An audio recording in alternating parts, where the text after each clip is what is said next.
You are watching Live OK Television. Life OK समाचारको साथमा Balvatika school Pepsicola learning made simple Jiva life to your style wellness mall natural way to improve your health. नमस्कार, Life OK समाचारमा स्वागत छ। सुरुमा मुख्य समाचार। थप 2624 जनामा कोरोना संक्रमण पुष्टि। पार्टीभित्र सर्वसम्मतिले नै महाधिवेशनको नयाँ कार्यतालिकाको टुङ्गो लगाउने। नयाँ पार्टी बनाउने विषय बाध्यताको कुरा मात्र भएको माधव कुमार नेपाल।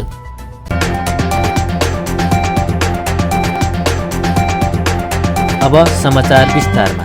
नेपालमा शनिबार थप 2624 जनामा कोरोना संक्रमण पुष्टि भएको छ। देशभर गरेको 8667 PCR परीक्षणका क्रममा 1947 र 4906 एन्टिजन परीक्षणका क्रममा 687 जनामा कोरोना पुष्टि भएको स्वास्थ्य मन्त्रालयले जनाएको छ। यो सँगै नेपालमा कोरोना संक्रमितको संख्या 8,05,190 पुगेको छ। त्यस्तै कोरोनाका कारण थप 20 जनाको मृत्यु भएको छ। यो सँगै नेपालमा 10,259 जनाले कोरोनाका कारण ज्यान गुमाएका छन्। नेपालमा थप 1,320 संक्रमित निको हुँदा हालसम्म नेपालमा 6,80,515 सक्रिय कोरोना मुक्त भएका छन्। हाल नेपालमा 39,405 सक्रिय संक्रमित आइसोलेसन र 411 जना क्वारेन्टाइनमा छन्। हालसम्म नेपालमा 37,49,484 वटा PCR र 3,91,835 एन्टिजन परीक्षण गरिएको मन्त्रालयले जनाएको छ। नेपाली कांग्रेसले पार्टीभित्र सर्वसम्मतिले नै महाधिवेशनको नयाँ कार्यतालिका टुङ्गो लगाउने जनाएको छ। शनिबार पार्टी सभापति शेरबहादुर देउबा निवास बुढा नीलकण्ठमा बसेको केन्द्रीय कार्य समिति बैठकमा नयाँ कार्यतालिकाका विषयमा केन्द्रीय सदस्यहरूले धारणा राखेको र धारणा राख्ने क्रममा सकिएपछि परिमार्जित कार्यतालिका पेश हुने तथा सर्वसम्मतिले पारित हुने प्रवक्ता विश्व प्रकाश शर्माले जानकारी दिनुभयो। 14औं महाधिवेशनको नयाँ कार्यतालिकाका विषयमा सदस्यहरूले आफ्नो धारणा राखिरहेको उहाँले बताउनुभयो। त्यस्तै महाधिवेशन निर्वाचन निर्देशिकाका विषयमा पनि धारणा राख्ने क्रममा जारी रहेको र यसलाई पनि आवश्यक परिमार्जन गरिने शर्माले बताउनुभयो। बैठकमा सदस्यहरूले अफगानिस्तानको घटनाक्रमले नेपाली कामदारलाई पर्न सकेको असर, ब्रिटिस भूतपूर्व गोर्खा सैनिकको विषय, इपिएस परीक्षा पास गरेर कोरिया जान नपाएको लगायतका विषयमा पनि देउबाको ध्यानाकर्षण गराएको प्रवक्ता शर्माले जानकारी दिनुभयो। उहाँले आमन्त्रित केन्द्रीय सदस्यहरूले राजीनामा दिँदै गर्दा उठाएका विषयहरूलाई पनि सम्बोधन गरिने बताउनुभयो। आजको छलफल 28 गतेको बैठकमा प्रस्तावित 2वटा विषयमै केन्द्रित छ। यहाँहरू जान्नुहुन्छ कि नेपाली कांग्रेस पार्टीको भदौ 16 का लागि प्रस्तावित गरिएको पूर्व निर्धारित मिति साउन 12 को प्रक्रिया सुरु नभइसकेपछि अप्ठ्यारोमा पुगेको छ। त्यसकारण अब 14औं महाधिवेशनको लागि नयाँ कार्यतालिका के हुनुपर्दछ, कस्तो हुनुपर्दछ र कसरी हामीले यसलाई सम्पन्न गर्ने भन्ने विषय हाम्रो छलफलको क्रममा छ।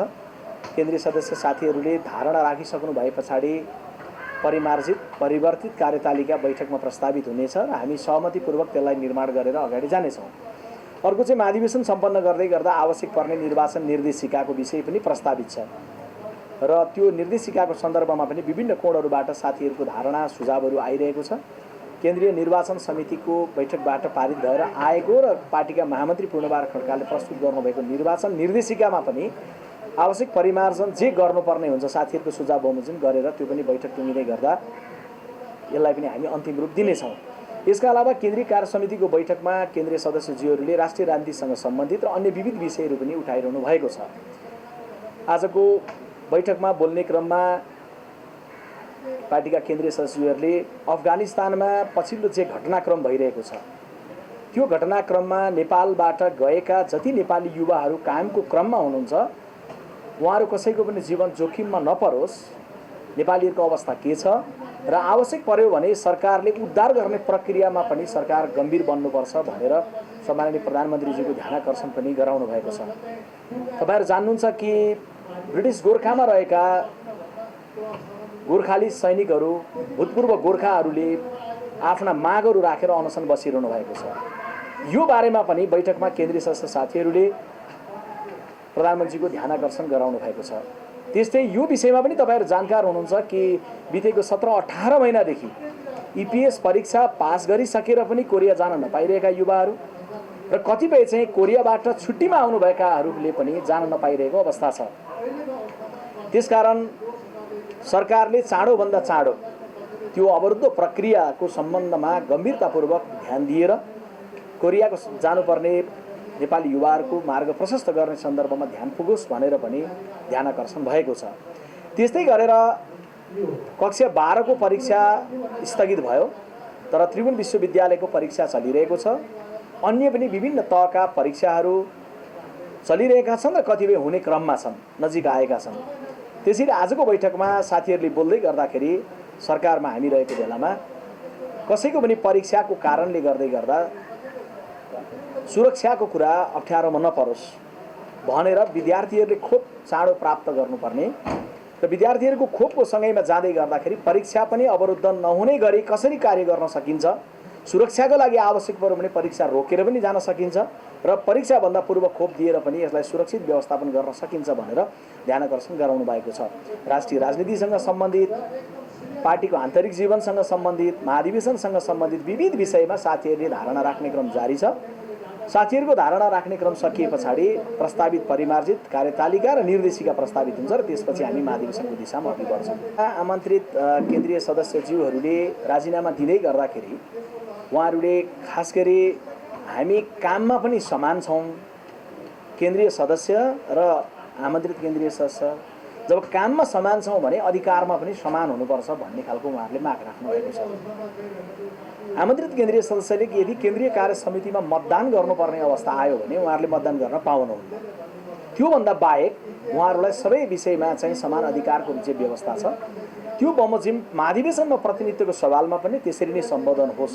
यो या त्यो विषय भन्ने भन्दा पनि केन्द्रीय सदस्यको काम र आमन्त्रित केन्द्रीय सदस्यको काम एकै प्रकृतिका छन्, एकै ढङ्गका जिम्मेवारी छन्, त्यसकारण अधिकार पनि एकै ढङ्गको हुनुपर्छ भनेर उहाँहरूले त्यो विषयलाई उठाएर राजीनामा दिनुभएको छ। यो विषय केन्द्रीय कार्य समितिमा उहाँहरूले दिइसके पछाडि यसलाई गम्भीरतापूर्वक लिइएको छ। भदौ 16 देखि 19 गतेसम्मका लागि निर्धारित 14औं महाधिवेशन सार्ने सम्बन्धमा काङ्ग्रेसभित्र मतभेद छ। संस्थापन पक्षबाट आउँदो मङ्सिरभित्र महाधिवेशन गर्ने गरी धारणा आइरहेको छ भने संस्थापन इतर समूहले असोजमै महाधिवेशन गर्नुपर्ने जोड दिएको छ। नेकपा एमालेका वरिष्ठ नेता माधव कुमार नेपालले नयाँ पार्टी बनाउने विषय बाध्यताको कुरा मात्र भएको बताउनु भएको छ। शनिबार काठमाडौँमा नेकपा एमाले बागमती प्रदेश सम्पर्क गठन कमिटीको प्रशिक्षण कार्यक्रममा नेता नेपालले अर्को पार्टी बनाउन चाहन्छन् भने नभएर बाध्यताको कुरा मात्र भएको बताउनुभयो। उहाँले अब प्रदेशदेखि तल्लो तहसम्म समान्तर कमिटी बनाउने कामलाई तीव्र गतिमा अघि बढाइने धारणा राख्नुभयो।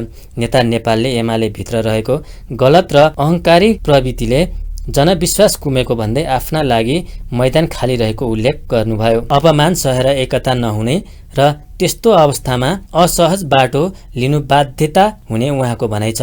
उहाँले पार्टीको प्रत्येक घटनाक्रम हेर्दा अध्यक्ष ओलीले पार्टी विभाजन चाहेको आरोप लगाउनुभयो। नेता नेपालले समाजवादको लक्ष्य बोकेको कम्युनिस्ट पार्टीले सत्तामा पुगेपछि आफ्नो जिम्मेवारी भुलेको र अवसरवादको कारणले कम्युनिस्ट आन्दोलन कमजोर बन्दै गएको बताउनुभयो। उहाँले एकताका लागि अत्यन्त प्रयत्न गरेको वामदेव गौतमको जस्तो अवस्था पार्टीभित्र आफूले बेहोर्न नसकेको स्पष्ट पार्नुभयो। पार्टीभित्र ओलीले एकतर्फी रूपमा आफ्नो गतिविधि अगाडि बढाउँदै लगेको र एकताका लागि गम्भीर बन्न नसकेको आरोप पनि नेता नेपालले लगाउनुभयो।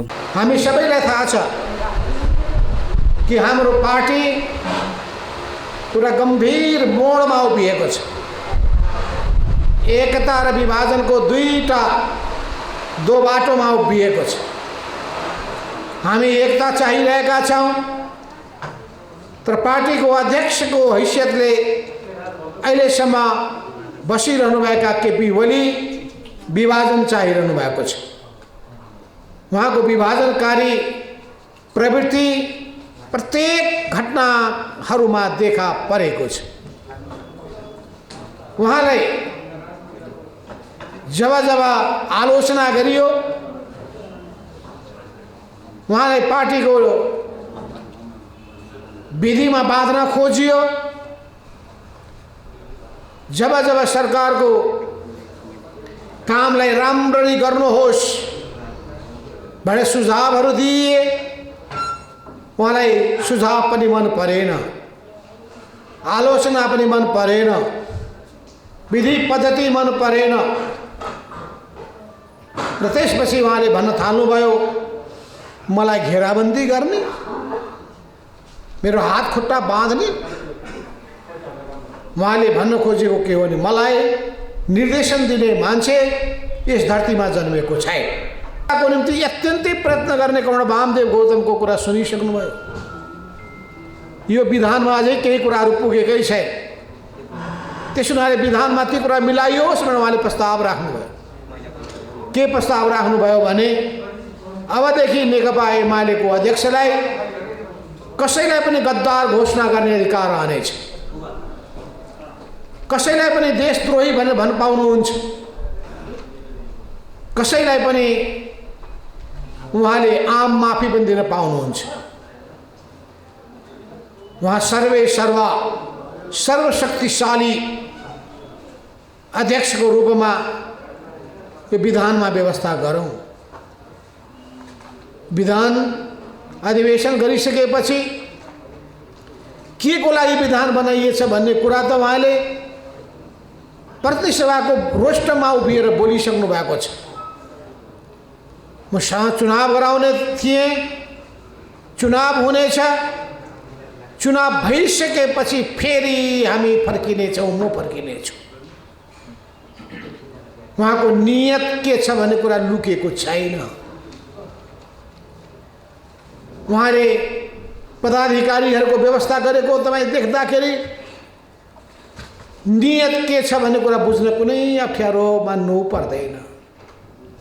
तर हामी भ्रममा परेका छौँ।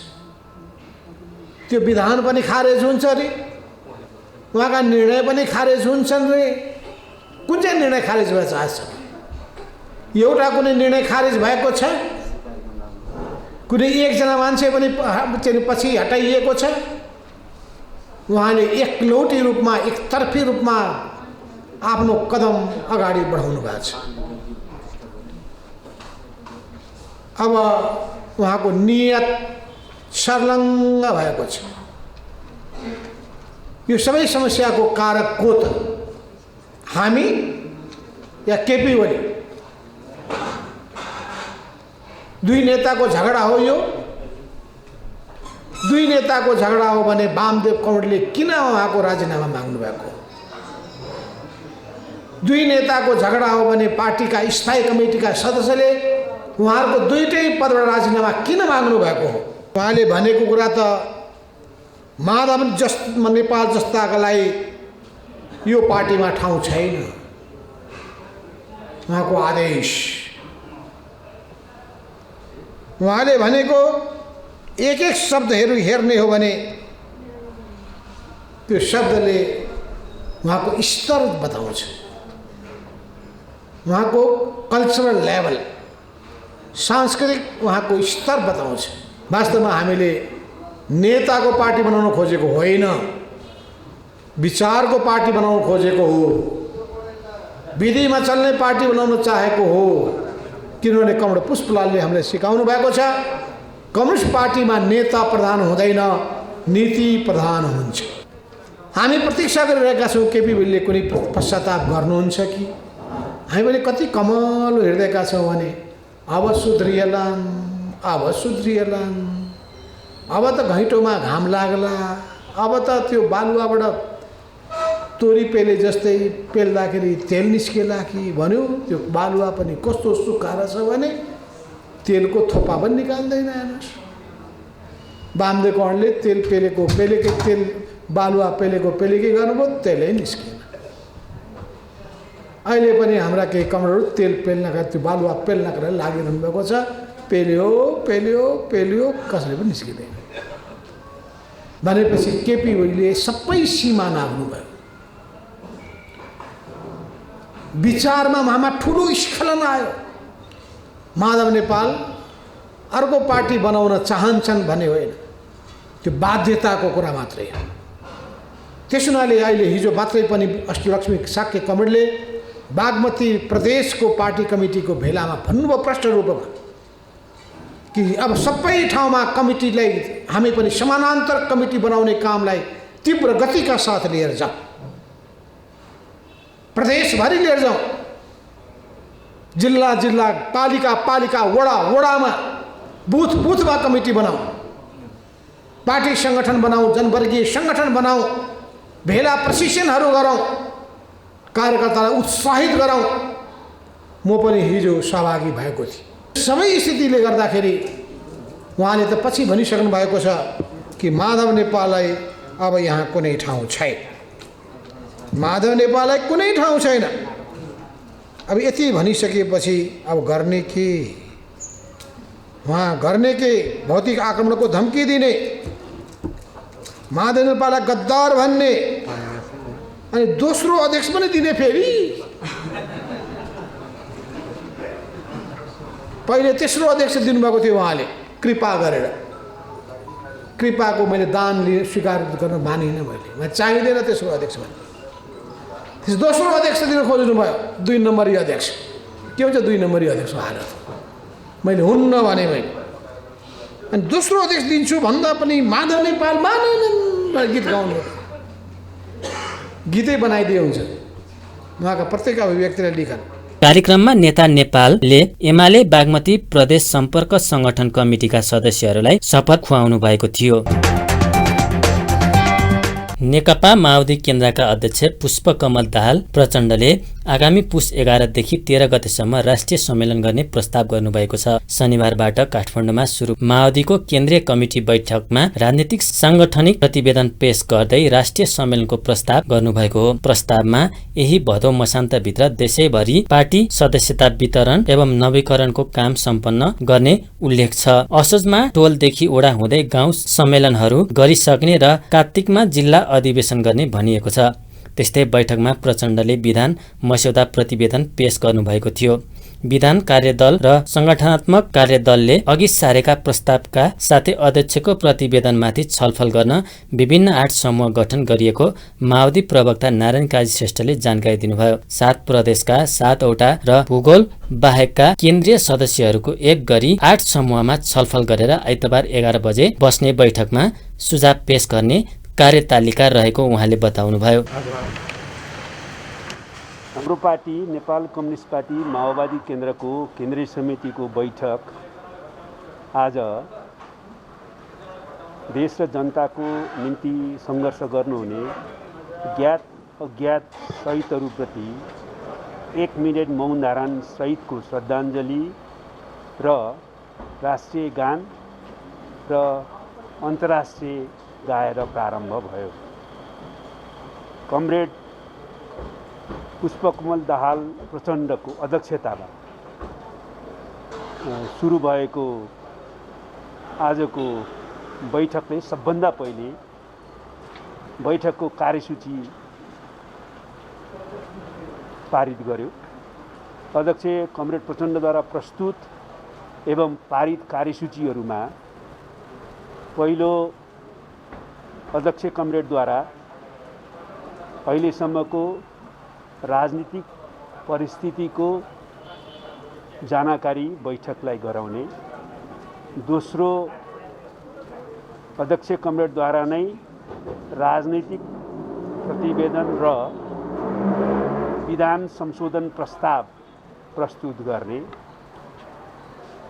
तेस्रो त्यो राजनीतिक प्रतिवेदन तथा विधान मसौदामाथि छलफल गर्न विभिन्न समूहमा विभाजित गर्ने र समूह विभाजित भएर छलफल गर्ने र रिपोर्ट प्रस्तुत गर्ने, अर्को सङ्गठनात्मक विषयहरूमा छलफल गर्ने र आवश्यक निर्णयहरू लिने र विविधमा समसामयिक प्रस्तावहरू सहितका अन्य विषयहरूमा छलफल गरिनेछ। यसरी सबभन्दा पहिले कार्यसूची बैठकले पारित गर्यो। यो कार्यसूची पारित गरिसकेपछि सबभन्दा पहिले अध्यक्ष कमरेड प्रचण्डले देशको अहिलेको परिस्थितिको र हाम्रो पार्टीले खेलेको भूमिका र अब खेल्नुपर्ने भूमिकाका बारेमा संक्षिप्त रूपमा बैठकलाई जानकारी र अभिमुखीकरण गर्नुभयो।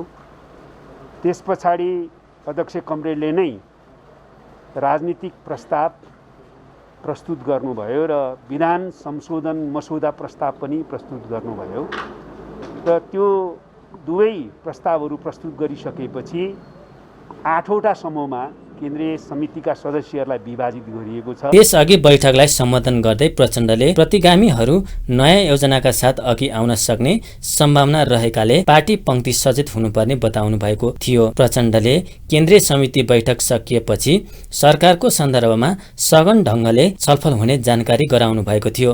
वाम लोकतान्त्रिक अभियानलाई निरन्तरता दिनुपर्नेमा प्रचण्डले जोड दिनु भएको थियो। नेकपा माओवादी केन्द्रका केन्द्रीय सदस्यहरूको कोरोना परीक्षण गरिएको छ। 32 पुतली स्थित अनुपम फुडल्यान्डमा बसेको केन्द्रीय कमिटिको बैठक अघि नेताहरूको एन्टिजेन परीक्षण गरिएको हो।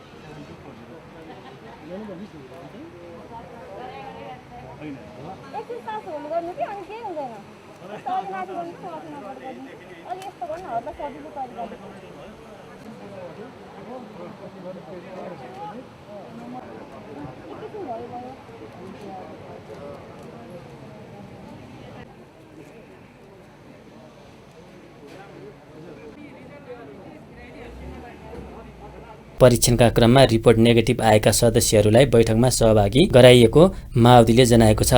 पार्टी कार्यालय पेरिसटाडामा ठाउँको अभाव भएपछि माओवादीले अनुपम फुडल्यान्डमा बैठक आयोजना गरेको थियो। नेपाल राष्ट्रिय बैंकका पूर्व गभर्नर डाक्टर चिरञ्जीवी नेपालले अप्ठ्यारो बेलामा मौद्रिक नीति आएको र यसले कोभिडले पारेको असरलाई राहत प्याकेजको रूपमा आएको बताउनु भएको छ। रिपोर्टर्स क्लब नेपालले शनिबार काठमाडौँमा आयोजना गरेको साक्षात्कारमा उहाँले मौद्रिक नीतिले आम जनताको आत्मबल बलियो बनाएको पनि बताउनुभयो। उहाँले कोरोनाले अप्ठ्यारोमा परेका अवस्थामा त्यसलाई सम्बोधन गर्ने गरी मौद्रिक नीति आएको धारणा राख्नुभयो। डाक्टर नेपालले पुँजी वृद्धिको कारण जोखिम वहन गर्ने क्षमता वृद्धि भएको बताउनुभयो। सरकारले आर्थिक वृद्धिलाई टेवा दिने र विभिन्न कार्यक्रम लिएर आउनुपर्ने उहाँको भनाइ छ। उहाँले देशको अर्थतन्त्र सुधार गर्नको लागि खोपको व्यवस्था सुलभ हुनुपर्ने जिकिर गर्नुभयो। साक्षात्कारमा पूर्व गभर्नर दिपेन्द्र बहादुर छेत्रीले मौद्रिक नीतिको आधार नै बजेट भएकोले अब यसलाई सही तवरले कार्यान्वयन गरेर जाँदा नै मुलुक र जनताको लागि हितकार हुने धारणा राख्नुभयो। मौद्रिक नीतिमा राहत र पुनःस्थापना बारे कुरा गरिए पनि सो अनुरूप कार्यान्वयन पक्ष नहुने राम्रो नभएको उहाँको भनाइ छ। मुद्रा बजारमा भएको मुद्रालाई अहिले 800 अरब भन्दा बढी बजारमा छ। त्यो बजारमा कहाँ पैसा गइरहेछ, कुन क्षेत्रमा कति गइरहेको छ, कुन लगानी भएको छैन, सबै केन्द्रीय बैंकको नजरमा हुनुपर्छ। बजेट आउने बित्तिकै त्यो बजेटको पैसा पनि त्यही बजारमा जाने हो। बजारमा बढी पैसा भएर वस्तु कम हुने बित्तिकै मुद्रास्फीति बढ्छ। केन्द्रीय बैंकको सबभन्दा ठुलो महत्त्वपूर्ण काम हो मुद्रास्फीतिलाई कन्ट्रोलमा राख्ने, वित्तीय स्थायित्व हेर्ने। सबभन्दा ठुलो भोलि वित्तीय स्थायित्व खलबल भयो भने सरकारलाई कसैले दोष दिँदैन, केन्द्रीय बैंकलाई दिन्छ। त्यस कारणले गर्दा संसारमा अहिले केन्द्रीय बैंकलाई समस्या परेको के भन्दा कोभिडको बेलामा पहिलो वर्ष राहत दिए विभिन्न सुविधाहरू पोलिसी चेन्ज गरेर त्यो पोलिसीलाई कसरी ब्याक गर्ने, त्यो सबभन्दा ठुलो समस्या। हामी कहाँ त दोस्रो वर्ष पनि त्यो पोलिसी कन्टिन्यू भयो। यो कन्टिन्यू हुँदाखेरि खराब कर्जा बढ्न सक्ने स्थिति हुन्छ। मौद्रिक नीतिले तपाईँहरूलाई भ्रम नपराउँ, पुँजी बजारलाई राम्रो गर्छ। बाहिर चाहिँ अब ठुला लगानीकर्ताले धेरै एउटै व्यक्तिले एउटा ब्याङ्कबाट 4 करोड लिन पाउँछ भनौँ, अनि 12 करोडसम्म लिन पाउँछ भने एउटा परिवारमा 4 जना भने 12-14 48 करोड चाहिँ एउटै परिवारबाट जाँदो रहेछ त पुँजी बजारमा। कहाँनिर कसरी पुँजी बजारलाई अप्ठ्यारो पारेको छ देख्दिनँ मैले। झनै कडा गरे भने त गफै जस्तो लाग्यो, झन् खुकुलो बनाइदिएको छ, सहज छ। त्यसले गर्दा एउटा समस्या छ नि भोलिको दिनमा बजारमा पैसा आयो भने ब्याङ्कमा वित्तीय संस्थामा पैसा कम हुने बित्तिकै एउटा प्रचलन के छ भन्दा पुँजी बजार ब्याज बढ्छ, ब्याज बढ्ने बित्तिकै पुँजी बजारमा पैसा कम जाने स्थिति हुन्छ। अहिले त्यो स्थिति छैन, बजारमा पैसा अलिकति कम हुने स्थिति बित्तिकै बजारको पैसाले देखाएको छ। तर अहिले मान्छेलाई एटलिस्ट उद्योग व्यवसायदेखि लिएर केही गर्न नसक्ने गर्ने वातावरण नभएको बेलामा कुनै ठाउँ त छ लगानी गर्नलाई।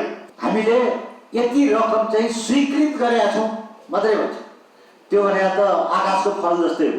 स्वीकृत गरे तापनि, नीति बनाए तापनि होइन, अब यी सबै कुराहरू जब कार्यान्वयन हुँदैनन् त्यति बेला यसले अप्ठ्यारो अवस्था ल्याउँछ भन्ने भएको हुनाले अहिले नै 5 खर्ब रुपियाँ जति उहाँले आकलन गर्नुभएको थियो त्यति खर्च गरेको अवस्था चाहिँ रहन्छ।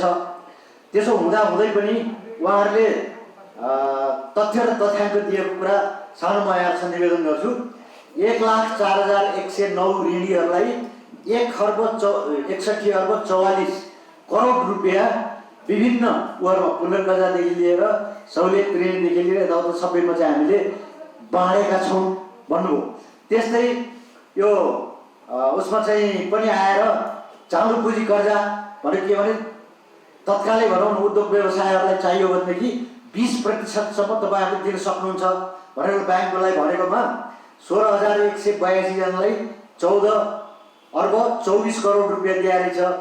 अनि आवधिक कर्जा भनेको उनीहरूले कर्जा लिइराखेकै थिए, त्यसमा थप चाहियो भने 10% थप्न सक्नुहुन्छ भनेकोमा 7,269 जनालाई 9,36 करोड दिएको रहेछ।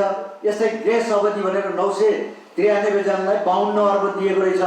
यी सबै तथ्य र तथ्याङ्कहरू त उहाँहरूले दिनुभएको छ, तपाईँहरूलाई सबैलाई जानकारी नै छ। अब आउने मौद्रिक नीतिले वास्तवमा आधारभूत रूपमा चाहिँ के परिवर्तन गरे त भन्दाखेरि उहाँहरूले एउटा शब्द के प्रयोग गर्नुभएको छ भने पोहोर सालकोमा आर्थिक वृद्धिको निमित्त, रोजगारी सृजना गर्नको निमित्त र व्यवसायलाई चाहिँ चलायमान बनाउनको निमित्त हाम्रो मौद्रिक नीति अग्रसर हुनेछ भनिएको थियो। तर यसपटक त्यही शब्दावलीलाई तपाईँले हेर्नुभयो भने एउटा शब्द त्यहाँ राख्नु भएको छ है, त्यो भनेको कसिलो मौद्रिक नीतिको आवश्यकता हो। र त्यसो हुँदाहुँदै पनि सरकारले ल्याएका नीति कार्यक्रमहरू अनि कोभिडले पारेको प्रभाव अनि बाढी पहिरोदेखि लिएर यी सबै कुरालाई हेर्दाखेरि आर्थिक वृद्धि, रोजगारी वृद्धि गर्ने र अर्थतन्त्रलाई चलायमान गर्नको निमित्त हामीले लक्षित गरेका छौँ।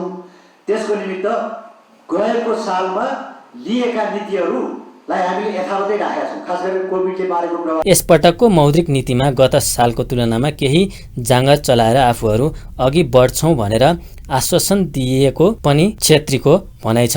उहाँले मौद्रिक नीति कार्यान्वयनको पक्ष जटिल हुने भएकोले कार्यान्वयनमा नै ध्यान दिनुपर्ने सुझाव दिनुभयो। अन्त्यमा प्रमुख समाचार फेरि एकपटक। थप 2,624 जनामा कोरोना संक्रमण पुष्टि। पार्टीभित्र सर्वसम्मतिले नै महाधिवेशनको नयाँ कार्यतालिकाको टुङ्गो लगाउने। नयाँ पार्टी बनाउने विषय बाध्यताको कुरा मात्र भएको माधव कुमार नेपाल।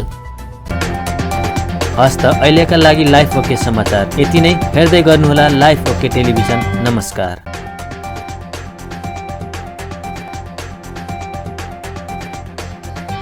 लाइफ ओके समाचारको साथमा Balvatika school Pepsicola learning made simple. Jiva, a life to your style.